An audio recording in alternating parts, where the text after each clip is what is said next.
Morning students. बेटा इससे last video में हमने किया था electrical property of colloidal solution. मतलब जो कोलोइडल पार्टिकल होते हैं वो चार्ज नेचर के होते हैं। उसका चार्ज का जो ओरिजिन है वो मैंने आपको बताया था कि चार्ज का ओरिजिन वो प्रेफरेंसली क्या करते हैं, जो कोलोइडल पार्टिकल होते हैं प्रेफरेंसली कॉमन आयन या एक्सिस में जो आयन होता है उसको अब्जॉर्ब कर लेते हैं, जिसकी वजह से उनमें चार्ज आ जाता है। और कोलोइडल पार्टिकल की इलेक्ट्रिक फील्ड की प्रेजेंस में जो मूवमेंट होती है उसी को इलेक्ट्रोफोरेसिस कह देते हैं। और मीडियम के पार्टिकल्स की जो मूवमेंट होती है इलेक्ट्रिक फील्ड की प्रेजेंस में उसको हम इलेक्ट्रोऑस्मोसिस कह देते हैं। इसी के साथ मैंने आपको कोएगुलेशन भी बताया था, बहुत इंपॉर्टेंट। क्या होता है, अगर certain amount of electrolyte colloidal solution के अंदर पड़ा रहेगा तो वो क्या करेगा, कोलोइडल पार्टिकल के ऊपर जो चार्ज है उसको न्यूट्रलाइज करवा देगा। और इलेक्ट्रोलाइट का जो अपोजिटली चार्ज आयन है वो इसके लिए रिस्पॉन्सिबल होगा। और जैसे ही वो न्यूट्रलाइज होंगे वो एग्रीगेट हो जाएंगे और एग्रीगेट होकर सेटल डाउन हो जाएंगे। और ये प्रोसेस क्या कहलाती है, कोएगुलेशन कहलाती है, प्रेसिपिटेशन कहलाती है। इसी के साथ साथ मैंने आपको कोएगुलेशन वैल्यू भी बताई थी, ठीक है। और किसी भी जो अपोजिट चार्ज आयन की जो कोएगुलेशन पावर है वो कोएगुलेशन वैल्यू की क्या होती है, इनवर्सली प्रोपोर्शनल है। आयन की जो कोएगुलेशन पावर है वो किस पर डिपेंड करती है, उस आयन के ऊपर चार्ज कितना है, ठीक है। जितना चार्ज बढ़ता जाएगा अपोजिटली चार्ज आयन के ऊपर वैसे वैसे उसकी कोएगुलेशन पावर बढ़ती जाएगी। और अगर कोएगुलेशन पावर बढ़ेगी तो उसकी कम अमाउंट डालनी पड़ेगी, यानी उसकी कोएगुलेशन वैल्यू जो होगी वो कम होती जाएगी। कोएगुलेशन वैल्यू मैंने आपको क्या बताई थी, जस्ट डिफाइन करनी आती है ये टर्म इस यूनिट में से। मिलीमोल, जो इलेक्ट्रोलाइट के कितने मिलीमोल हम पर लीटर सॉल्यूशन में ऐड करें उसका कंप्लीट कोएगुलेशन कराने के लिए, ठीक है। तो ये था कोएगुलेशन वैल्यू। तो इसके ऊपर हार्जेस कैजुअल लॉ हमें क्या कहता है, the coagulation power of electrolyte is depend upon the charge on oppositely charge ion, ठीक है। उसके बाद अब हमारे पास एक और इम्पोर्टेंट यहाँ पर टर्म है, गोल नंबर। गोल नंबर क्या है, protective action of lyophilic colloid. Lyophilic colloids मैंने आपको बताया था कि जो लायोफिलिक और लायोफोबिक दो तरह के कोलोइड्स होते हैं depending upon the interaction between disperse phase and dispersion medium. Disperse phase और डिस्पर्सन मीडियम के बीच में अगर फोर्स ऑफ अट्रैक्शन है तो लायोफिलिक कोलोइड बनेंगे और रिपल्सन है तो लायोफोबिक कोलोइड बनेंगे। लायोफिलिक कोलोइड रिलेटिवली स्टेबल होते हैं, वो जल्दी से कोएगुलेट नहीं होते, पीपीटीज प्रेसिपिटेट आउट नहीं होते, लंबे समय तक हम उनको स्टोर कर सकते हैं। जबकि जो लायोफोबिक कोलोइड्स होते हैं वो अनस्टेबल होते हैं। अनस्टेबल क्यों होते हैं, क्योंकि जो डिस्पर्स पार्टिकल होते हैं वो डिस्पर्सन मीडियम के बीच के साथ रिपेल करते हैं, उससे दूर रहने की कोशिश करते हैं और एग्रीगेट होकर सेटल डाउन हो जाते हैं।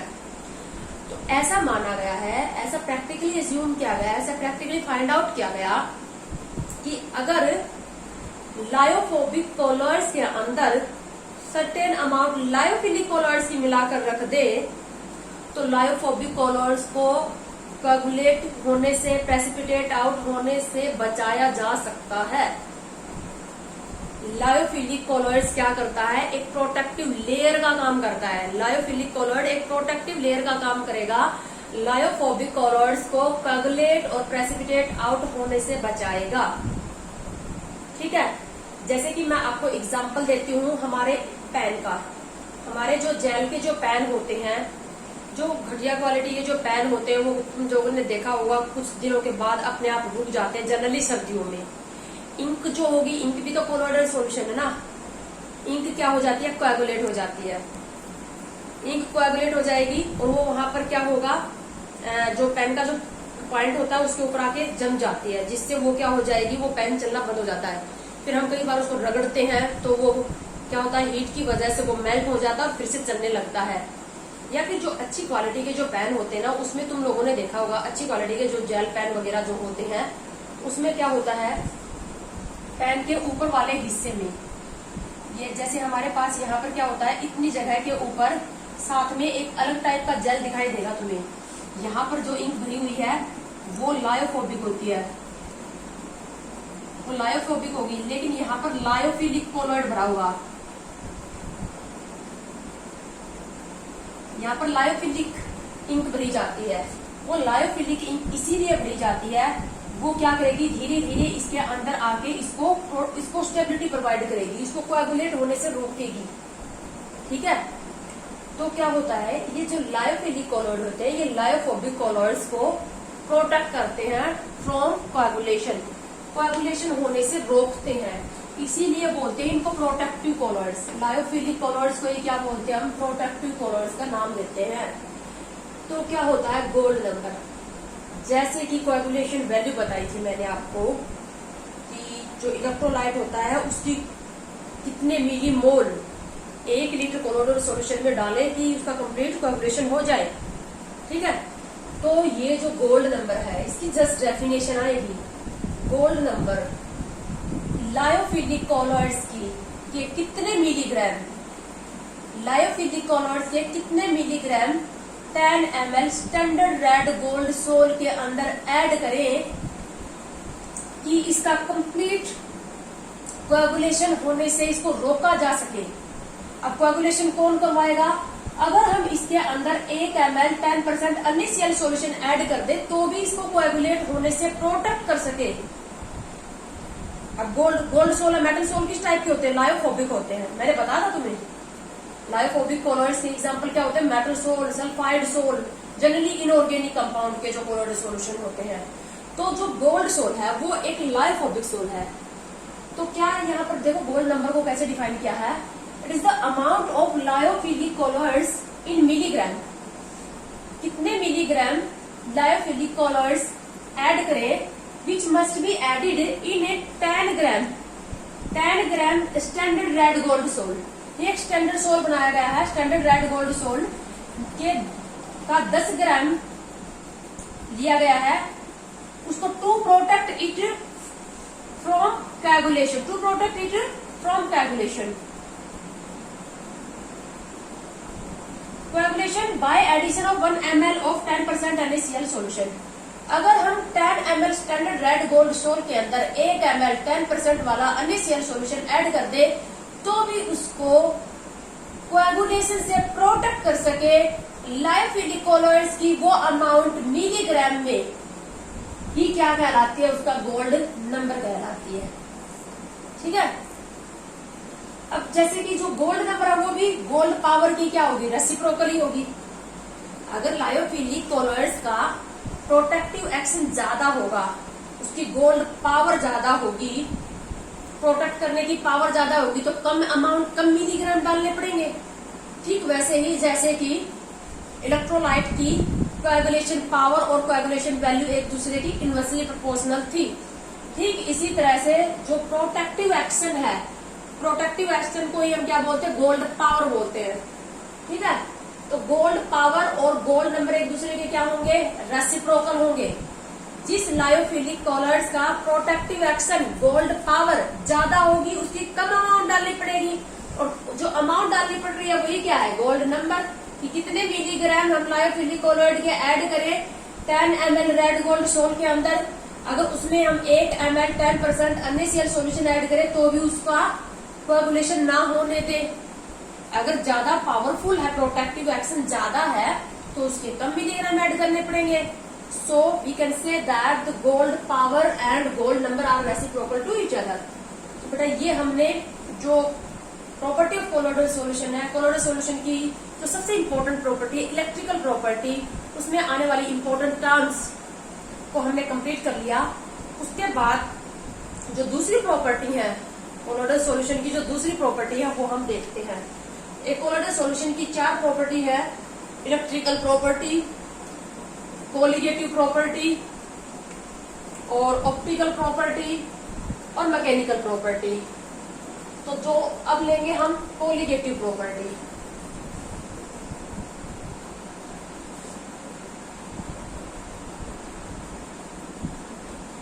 कोलिगेटिव प्रॉपर्टी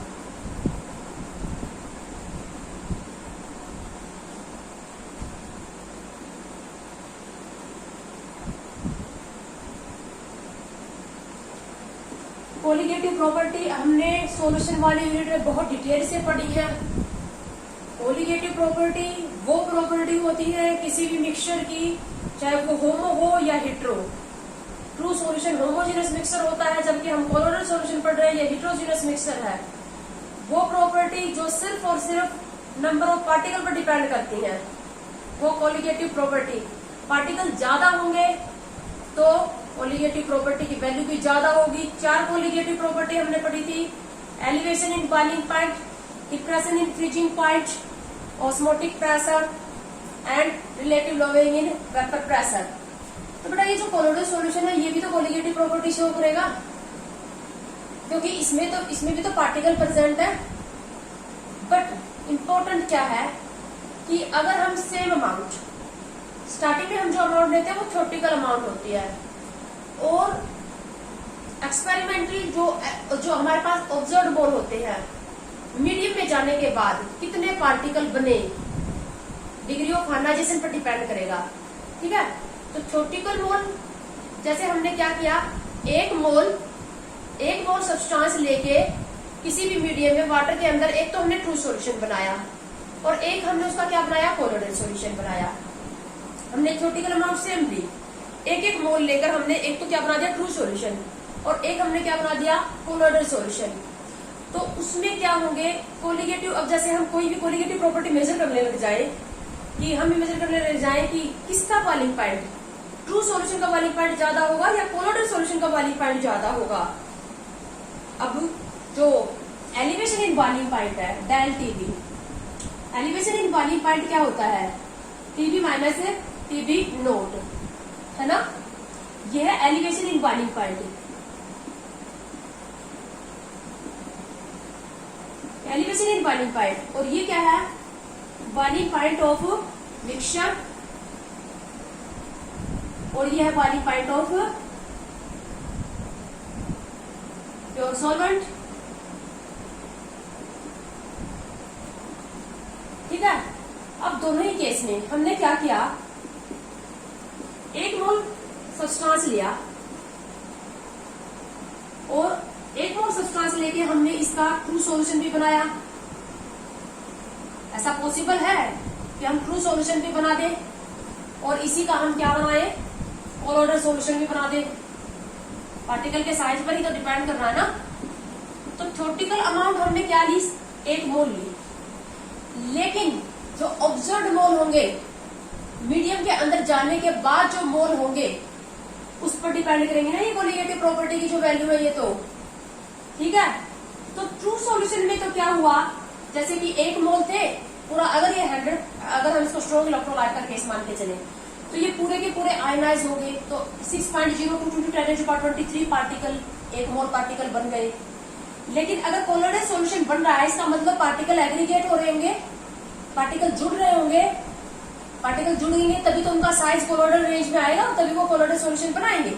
सपोज करो यहाँ पर क्या हुआ, 2 पार्टिकल जुड़ के एक पार्टिकल बनाया, तो यहाँ पर जो एक्चुअल में जो पार्टिकल आएंगे वो तो कितने आएंगे, 3.011 × 10⁻23 यानी कि हाफ मोल, 0.5 मोल पार्टिकल आएंगे, और यहाँ पर 1 मोल ही आए। अब नंबर ऑफ पार्टिकल्स जो होंगे वो कोलोइडल सॉल्यूशन में कम रहेंगे ना। नंबर ऑफ पार्टिकल्स अगर हम सेम अमाउंट लेके ट्रू सॉल्यूशन या कोलोइडल सॉल्यूशन बनाए तो किसकी कोलिगेटिव प्रॉपर्टी की वैल्यू ज्यादा आएगी, जिसमें पार्टिकल ज्यादा होंगे। ट्रू सॉल्यूशन में पार्टिकल ज्यादा होंगे क्योंकि ट्रू सॉल्यूशन में पार्टिकल सेपरेट होते हैं, जबकि कोलोइडल सॉल्यूशन में पार्टिकल क्या होते हैं, जुड़ जाते हैं, एग्रीगेट हो जाते हैं, तभी वो कोलोइडल सॉल्यूशन बनाते हैं। घुलते नहीं है ना, तो अपने आप एग्रीगेट, मीडियम से दूर भागने की कोशिश करते हैं, जुड़ जाते हैं। तो मैं ये आपको ये कहना चाहती हूँ कि the value of the colligative property is always smaller in colloidal solution as compare to in true solution. Colloidal solution के अंदर कोलिगेटिव प्रॉपर्टी की वैल्यू हमेशा ट्रू सॉल्यूशन से कम आएगी, अगर स्टार्टिंग में हम सेम अमाउंट लेके दोनों तैयार करते हैं तो भी। क्यों? क्योंकि यहाँ पर नंबर ऑफ पार्टिकल कम होते हैं। अब जैसे मैं तुमसे ये पूछ लूं कि सेम 1 मोल सब्सटेंस ऐड करके ट्रू सॉल्यूशन भी बनाया और कोलोइडल सॉल्यूशन भी बनाया, किसका बॉइलिंग पॉइंट ज्यादा होगा? अब कोलिगेटिव प्रॉपर्टी की वैल्यू किसकी ज्यादा होगी, जिसमें पार्टिकल ज्यादा है, तो ट्रू सॉल्यूशन की कोलिगेटिव प्रॉपर्टी की वैल्यू ज्यादा आएगी। अब कोलिगेटिव प्रॉपर्टी की वैल्यू ज्यादा आएगी तो बॉइलिंग पॉइंट, इसको इधर लाओगे तो ये ऐड हो जाएगा ना। बॉइलिंग पॉइंट कैसे निकालोगे? Boiling point TB equal to del TB plus TB not. तो डेल टीबी की वैल्यू ज्यादा किसके लिए आएगी? Del TB elevation in boiling point एक कोलिगेटिव प्रॉपर्टी है, number of particle true solution में ज्यादा है, तो डेल टीबी की वैल्यू ट्रू सॉल्यूशन के लिए ज्यादा आएगी। और ज्यादा वैल्यू ऐड करोगे तो ये तो दोनों के मीडियम का जो बॉइलिंग पॉइंट है, सॉल्वेंट वाला बॉइलिंग पॉइंट होगा, तो दोनों में सेम रहेगा ना। तो हम ये कह सकते हैं कि ट्रू सॉल्यूशन का बॉइलिंग पॉइंट ज्यादा रहेगा, कोलोइडल सॉल्यूशन का बॉइलिंग पॉइंट क्या रहेगा? कम रहेगा। ठीक है। अगर हम डिफरेंस इन फ्रीजिंग पॉइंट पूछ ले, सेम यही क्वेश्चन अगर फ्रीजिंग पॉइंट के ऊपर आ जाए, हमने सेम अमाउंट लेके ट्रू सॉल्यूशन और कोलोइडल सॉल्यूशन बनाया, तो किसका फ्रीजिंग पॉइंट ज्यादा होगा और किसका फ्रीजिंग पॉइंट कम होगा? तो डिप्रेशन इन फ्रीजिंग पॉइंट, जो हमारे पास जो नेक्स्ट कोलिगेटिव प्रॉपर्टी है वो क्या है? Depression in freezing point. और डिप्रेशन इन फ्रीजिंग पॉइंट का मतलब यानी कि ये जो नॉन वोलेटाइल पार्टिकल होते हैं ये क्या करते हैं? सोलवेंट के कंपेयर में सॉल्यूशन के बॉइलिंग पॉइंट को तो बढ़ा देते हैं लेकिन फ्रीजिंग पॉइंट को कम कर देते हैं, इसीलिए नाम पड़ा depression in freezing point. Del TF निकालने का फॉर्मूला क्या है? The freezing point of pure solvent minus freezing point of solution. Freezing point of solution कैसे निकालोगे? इसको मैंने इस साइड उठाया तो ये हो गया। अब TF not minus del T up. अब डेल टी अप तो क्या है? एक कोलिगेटिव प्रॉपर्टी है। डिप्रेशन इन फ्रीजिंग पॉइंट एक कोलिगेटिव प्रॉपर्टी है, जिसमें पार्टिकल ज्यादा, डेल टी अप की वैल्यू उसी में ज्यादा आएगी। ठीक है। तो पार्टिकल ट्रू सॉल्यूशन में ज्यादा है, ट्रू सॉल्यूशन में पार्टिकल ज्यादा है, तो डिप्रेशन इन फ्रीजिंग पॉइंट की वैल्यू भी ट्रू सॉल्यूशन की ज्यादा आएगी। और अगर इसकी वैल्यू ज्यादा आएगी तो फ्रीजिंग पॉइंट कम आएगा। किसका फ्रीजिंग पॉइंट कम आएगा? ट्रू सॉल्यूशन का फ्रीजिंग पॉइंट कम आएगा, कोलोइडल सॉल्यूशन का फ्रीजिंग पॉइंट ज्यादा आएगा। रिवर्स कंडीशन है बॉइलिंग पॉइंट के कंपेयर में। ठीक है। तो क्लियर हुआ? The value of colligative property is always smaller in colloidal solution as compared to true solution because the number of particles are aggregate. So the number of particle decrease or low in colloidal solution as compared to true solution. So value of colligative property is so smaller. ठीक है। तो इस type के question इसके ऊपर पड़ेंगे, कोई ज्यादा डिफिकल्ट पार्ट नहीं है ये। तो ये थी कोलिगेटिव प्रॉपर्टी की value, colligative property colloidal solution की। उसके बाद थर्ड जो कोलिगेटिव इसकी जो प्रॉपर्टी है कोलोइडल सॉल्यूशन की थर्ड प्रॉपर्टी वो है मैकेनिकल प्रॉपर्टी। मैकेनिकल प्रॉपर्टी इसी को आप ब्राउनियन मूवमेंट भी बोल सकते हो।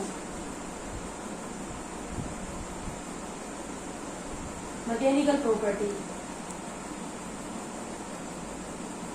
Of colloidal solution. Mechanical property से मतलब है, इसी को बोलते हैं हम ब्राउनियन मूवमेंट। डायरेक्ट एक नोट लिखना आता है।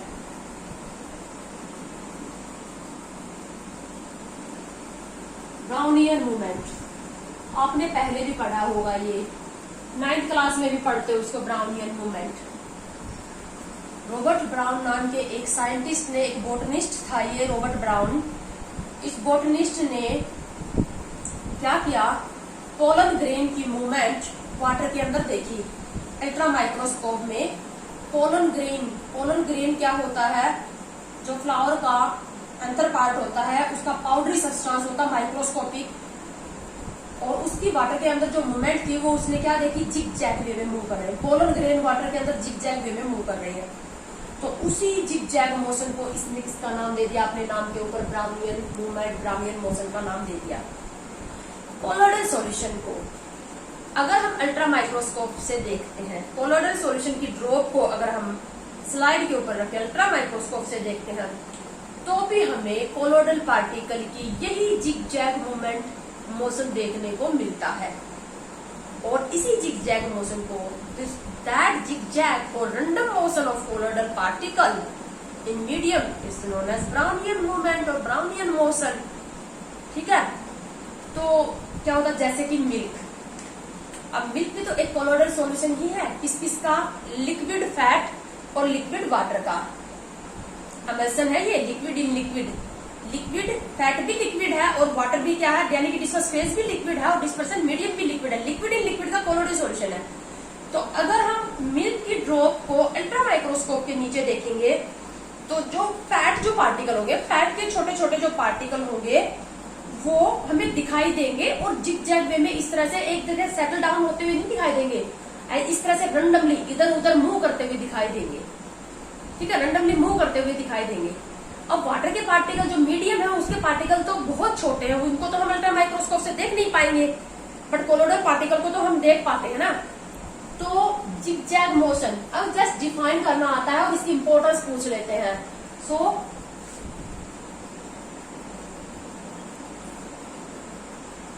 zigzag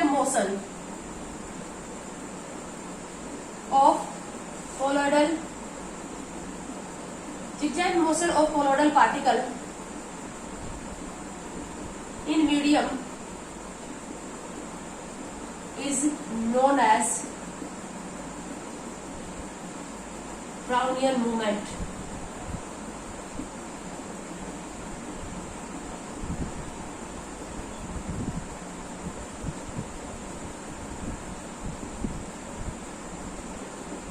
ठीक है, आप लोगों ने 9th क्लास में जो स्टेट ऑफ मैटर आता है उसमें आप सबसे पहले ये पढ़ते हो क्या मैटर पार्टिकल से मिलकर बना है। इसके लिए एक्सपेरिमेंटल जो एविडेंस हमें देने पड़ते हैं कि मैटर पार्टिकल से मिलकर बना है, मैटर एक कॉम्पैक्ट फॉर्म नहीं है, वो छोटे छोटे माइक्रोस्कोपिक पार्टिकल से मिलकर बना है। तो वहां पर एविडेंस देने के लिए कि मैटर पार्टिकल से मिलकर बना है, वहां पर भी आप ब्राउनियन मूवमेंट का यूज करते हो। अगर लिक्विड जो है हमारे पास जैसे वाटर है, अगर वाटर छोटे छोटे पार्टिकल से नहीं मिलकर बना होता तो उसके अंदर फैट के जो मॉलिक्यूल होते वो जिग-जैग मोशन क्यों कर रहे होते। मतलब कोज क्या है, ये क्यों जिग-जैग वे में रैंडम मोशन कर रहे हैं। अब हमें वाटर के पार्टिकल तो अल्ट्रा माइक्रोस्कोप से भी नहीं दिखाई दे रहे हैं, वो तो एटॉमिक और मॉलिक्यूलर साइज में है। ठीक है ना, लेकिन हमें नहीं पता चला, फिर तो अल्ट्रा माइक्रोस्कोप से भी हम वाटर के मॉलिक्यूल को नहीं देख पाए। इसका मतलब वाटर क्या मॉलिक्यूल से मिलकर बना है, यानी कि क्या पार्टिकल से मिलकर बना है। तो इसका एविडेंस ब्राउनियन मोशन है। ब्राउनियन मूवमेंट कैसे है, वाटर पार्टिकल से मिलकर बना है और वाटर के पार्टिकल क्या करते हैं, कोलोइडल पार्टिकल को डिस्पर्स्ड पार्टिकल को टक्कर मारते रहते हैं, डिफरेंट डायरेक्शन में फोर्स एक्सर्ट करते रहते हैं, तभी तो वो रैंडमली मूव करेंगे, नहीं तो वो एक जगह के ऊपर सेटल डाउन हो जाते। मतलब इस ब्राउनियन मूवमेंट से क्या प्रूव होता है, क्या एविडेंस सामने आता है कि जो मीडियम है, जो वाटर है, वो पार्टिकल से मिलकर बना है और मीडियम के पार्टिकल, वाटर के पार्टिकल कोलोइडल पार्टिकल को क्या करते रहते हैं, डिफरेंट डायरेक्शन में डिफरेंट फोर्स एक्सर्ट करते रहते हैं और उसी की वजह से ये ब्राउनियन मूवमेंट शो करते हैं। तो तुमसे पूछ लिया जाए कॉज ऑफ ब्राउनियन मूवमेंट, क्या कारण है, क्यों करते हैं ये जिग-जैग मोशन। जिग-जैग वे में जो मूव करते रहते हैं इस तरह से, कोई भी रैंडम मोशन इस तरह से ये करते रहते हैं जिग-जैग वे में, तो इसी को हम क्या बोलते हैं, ब्राउनियन मूवमेंट बोलते हैं। बट इसका रीजन क्या है, कॉज ऑफ ब्राउनियन मोशन का,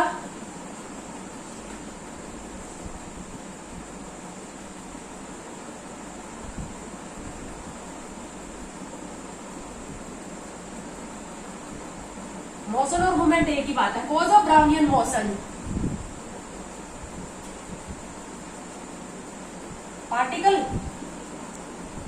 particles of medium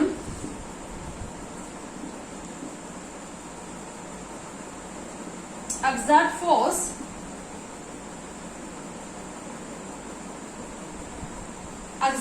different force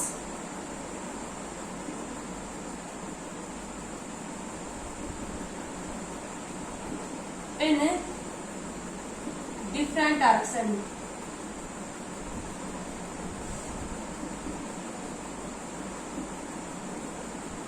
Particle of medium exert different force in different direction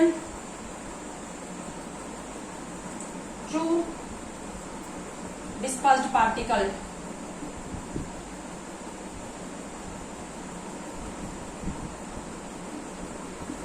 dispersed particle के ऊपर डिफरेंट डायरेक्शन में डिफरेंट फोर्स एक्सर्ट करते रहते हैं। डिफरेंट फोर्स क्यों एक्सर्ट करेंगे डिफरेंट डायरेक्शन में, क्योंकि जो मीडियम के जो पार्टिकल हैं वो क्या कर रहे हैं, वो मोशन में है, वो फ्लो कर रहे हैं। तो जहां पर भी उनकी कंसंट्रेशन ज्यादा होगी वहां पर से ज्यादा फोर्स एक्सर्ट कर देंगे, जहां वो उनका नंबर कम होगा वहां पर वो कम फोर्स एक्सर्ट करेंगे। एक साइड से 50 मॉलिक्यूल टक्कर मार रहा है, एक साइड से 10 मॉलिक्यूल टक्कर मार रहा है, तो 50 मॉलिक्यूल का जो फोर्स होगा वो ज्यादा लगेगा। मतलब ये ब्राउनियन मोशन जो हमारे पास जो आया, ये जो मतलब रॉबर्ट ब्राउन ने ये जो डिस्कवर किया था ना, ये एक इम्पोर्टेंट एविडेंस था ये पता लगाने के लिए कि मैटर जो है वो पार्टिकल से मिलकर बना है। ठीक है, इसकी इंपॉर्टेंस क्या है, ब्राउनियन मोशन की इंपॉर्टेंस तुमसे पूछ ले। इंपॉर्टेंस में अब मूवमेंट करते रहते हैं कोलोइडल पार्टिकल जो होंगे वो मूवमेंट करते रहेंगे, मोशन में रहेंगे। मोशन में रहेंगे तो कोलोइडल पार्टिकल एग्रीगेट नहीं होंगे, सेटल डाउन नहीं होंगे। तो इसकी इंपॉर्टेंस क्या है, it provide stability to colloidal solution. It provide stability to colloidal solution.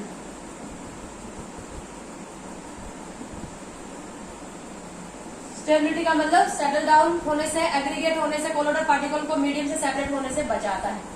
तो ये था हमारे पास छोटा सा एक नोट लिखना आ सकता है, ब्राउनियन मूवमेंट यानी कि mechanical property of colloidal solution.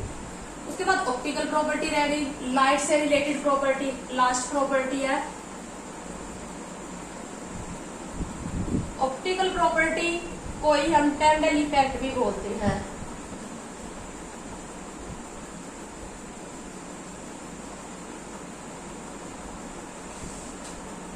Last property optical.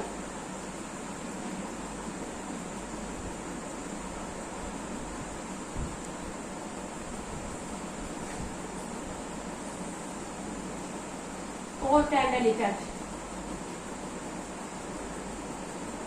इसकी भी जस्ट डेफिनेशन है, ये भी आप 9th क्लास में स्टडी कर चुके हो, बहुत ही आसान से टर्म है टेंडल इफेक्ट। आप लोगों को पता होगा कि दिया हुआ मिक्सचर होमो है या हेट्रो है, इसको डिस्टिंग्विश करने का सबसे आसान तरीका है। कई बार हमें दिया हुआ सॉल्यूशन जो होता है वो देखकर हम पहचान नहीं पाते, नेक्ड आई से देखकर नहीं पहचान पाते कि होमो है या हेट्रो है, लेकिन उसको पहचानने का सबसे अच्छा तरीका क्या है, टेंडल इफेक्ट। क्या है ये टेंडल इफेक्ट? क्या होता है, जो हेट्रोजीनियस मिक्सचर होता है उसमें डिस्पर्स्ड पार्टिकल का साइज जो होता है वो 1 नैनोमीटर से ज्यादा होता है, क्योंकि 1 नैनोमीटर से कम होगा तो वो ट्रू सॉल्यूशन ही बन जाएगा। तो 1 नैनोमीटर से ज्यादा होगा डिस्पर्स पार्टिकल का साइज, तो पार्टिकल का साइज बड़ा होता है। अब पार्टिकल का साइज बड़ा होगा, 1 नैनोमीटर से बड़ा होगा, तो जब इसे लाइट टकराएगी तो लाइट क्या होगी, डिफरेंट डायरेक्शन में स्कैटर हो जाएगी। डिफरेंट डायरेक्शन में लाइट की स्कैटरिंग होने की वजह से लाइट का पाथ जो होगा वो विजिबल हो जाएगा। लाइट का पाथ विजिबल हो जाएगा। जैसे कि हमने क्या किया, इस ग्लास के अंदर हमने मिल्क को डाल के इसको डार्क रूम में रखा और इसमें से हमने टॉर्च पास की, ठीक है। तो इसमें क्या होगा, इसका पाथ जो होगा वो विजिबल होगा। जबकि अगर आप प्योर वाटर को डाल के रखोगे, प्योर वाटर को या नमक मिला के सोल्ट वाटर को यहाँ पर रखोगे, तो तुम्हें लाइट का जो पाथ होगा वो विजिबल नहीं होगा। लाइट का पाथ, लाइट इसमें से गुजरती हुई दिखाई नहीं देगी। अगर तुमने सोल्ट का सॉल्यूशन बना के रखा और उसमें से लाइट गुजारी टॉर्च, तो वहां पर क्या होगा, लाइट का जो पाथ होगा वो इसमें से दिखाई नहीं देगा तुम्हें। लेकिन मिल्क, थोड़ा सा वाटर के अंदर मिल्क डाल के अगर तुमने उसमें से टॉर्च डाल के देखोगे उसके अंदर, इसको डार्क रूम में रखे, तो वहां पर तुम्हें क्या होगा, ये लाइट का पाथ जो होगा वो दिखाई देगा, लाइट गुजरती हुई दिखाई देगी। तो क्या होगा, वास्तव में लाइट का पाथ जो है वो विजिबल क्यों होता है, लाइट जो होती है वो विजिबल क्यों होती है? लाइट का पाथ विजिबल होने का मेन कारण क्या है, scattering of light by the colloidal particle. Dispersed particle का साइज बड़ा होने की वजह से क्या होता है, डिस्पर्स्ड पार्टिकल का साइज बड़ा होगा तो वो लाइट की स्कैटरिंग कर देंगे, और लाइट की स्कैटरिंग होने की वजह से ही उसका पाथ क्या होता है, विजिबल होता है। जबकि ट्रू सॉल्यूशन में सोल्यूट पार्टिकल का साइज 1 नैनोमीटर से भी स्मॉल होता है, और 1 नैनोमीटर से भी स्मॉल होगा तो वो क्या होगा, लाइट की स्कैटरिंग नहीं हो पाएगी। लाइट की स्कैटरिंग नहीं हो पाएगी तो लाइट का पाथ भी विजिबल नहीं होगा। तो टेंडल इफेक्ट क्या है, ये पूरी फिनोमिना ही क्या कहलाती है, Tyndall effect. If you pass the light in a colloidal solution और एनी हेट्रोजीनियस मिक्सचर, कोलोइडल और सस्पेंशन दोनों ही हेट्रो है, दोनों ही टेंडल इफेक्ट दिखाएंगे। जितना कोलोइडल पार्टिकल का, डिस्पर्स्ड पार्टिकल का साइज जितना बड़ा होगा, उतनी ही लाइट का पाथ ज्यादा अच्छे से विजिबल होगा, टनल इफेक्ट ज्यादा प्रोमिनेंट होगा। तो आपको पता है कि सस्पेंशन में तो पार्टिकल का साइज और भी ज्यादा बड़ा होता है, 1000 नैनोमीटर से भी बड़ा होता है।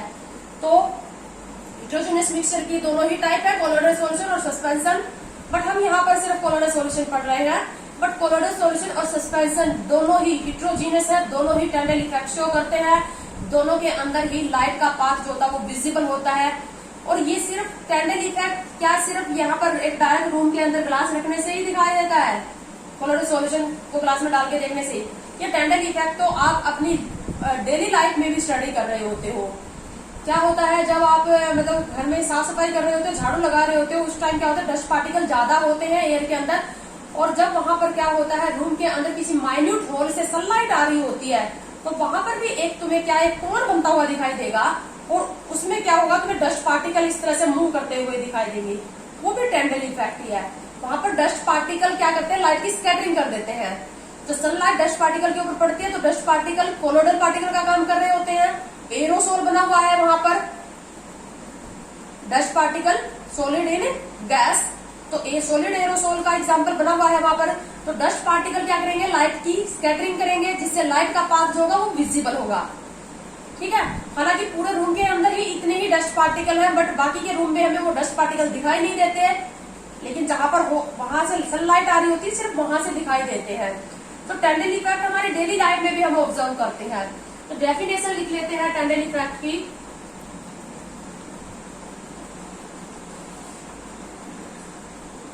Path of light is visible due to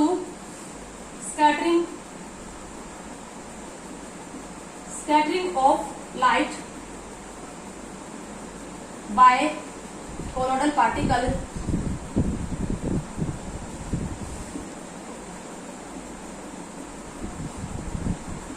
when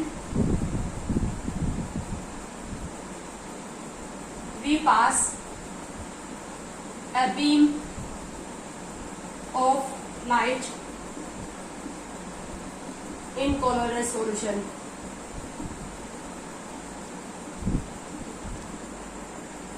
colloidal solution के अंदर लाइट की बीम पास करने से लाइट का पाथ विजिबल होता है, लाइट की कोलोइडल पार्टिकल के द्वारा लाइट की स्कैटरिंग करने से।